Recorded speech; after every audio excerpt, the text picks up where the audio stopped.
Struggle কখনো কমে না, স্ট্রাগলটা করতেই হবে আজীবন। আপনি তো ভাইয়া সিম্পলিসিটির মধ্যে থাকেন। ইন্ডাস্ট্রিতে অনেক সময় ধরুন একটু কমপ্লিকেটেড সিচুয়েশন তৈরি হয়ে যায়, তো এই বিষয়টা আপনি কিভাবে দেখেন? এটা যার যার ব্যক্তিগতভাবেই সে আসলে জিনিসটা ফেস করে। সবসময় তো আর পরিবেশ একরকম থাকে না, সবারই তো দম থাকে। দম রাখতে হয় জীবনে, মানে ব্যক্তিগত জীবনে, বাস্তব জীবনে বাঁচতে হলে পরেও তোমার দম রাখতে হয়।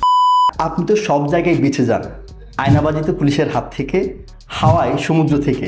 এই যে আপনি যে সার্ভাইভিং একটা ক্ষমতা আছে, এটা কি দমে কাজে লাগানোর সুযোগ আছে? সুযোগ আছে কিনা জানি না, কিন্তু সবারই তো দম থাকে।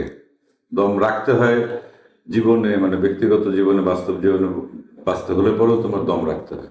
সব জায়গাতে সার্ভাইভ করেন, সেটা স্বাভাবিক, কিন্তু বাসার কাজ করতে গিয়ে কি কখনো মানে কনফিউশন লেগেছে বা গোলমাল বেঁধেছে কিনা, এত কনফিডেন্ট পান কিনা?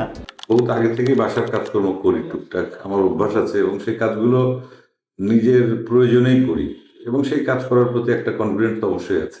আপনি ইন্ডাস্ট্রিতে অনেক সময় অনেক আগে থেকেই কাজ করছেন এবং একটা স্ট্রাগল পিরিয়ড গিয়েছে আপনার, তো সেই তখনকার স্ট্রাগল করা চঞ্চল চৌধুরীকে এই যে বর্তমান চঞ্চল চৌধুরী কি অ্যাডভাইস দিবে যেটাতে তার স্ট্রাগল অনেকটা কমে যাবে? স্ট্রাগল কখনো কমে না, স্ট্রাগলটা করতেই হবে আজীবন। এবং যতদিন কাজ আছে ততদিনই স্ট্রাগল করতে হবে, এবং সেটা শুধুমাত্র অভিনয়ের জন্য না, যে কোনো পেশায় যে কোনো মানুষ যতদিন থাকে তাকে আসলে স্ট্রাগল করেই বাঁচতে হয়। আপনি তো ভাইয়া সিম্পলিসিটির মধ্যে থাকেন, তো ইন্ডাস্ট্রিতে অনেক সময় ধরুন একটু কমপ্লিকেটেড সিচুয়েশন তৈরি হয়ে যায়, তো এই বিষয়টা আপনি কিভাবে দেখেন? এটা যার যার ব্যক্তিগতভাবেই সে আসলে জিনিসটা ফেস করে।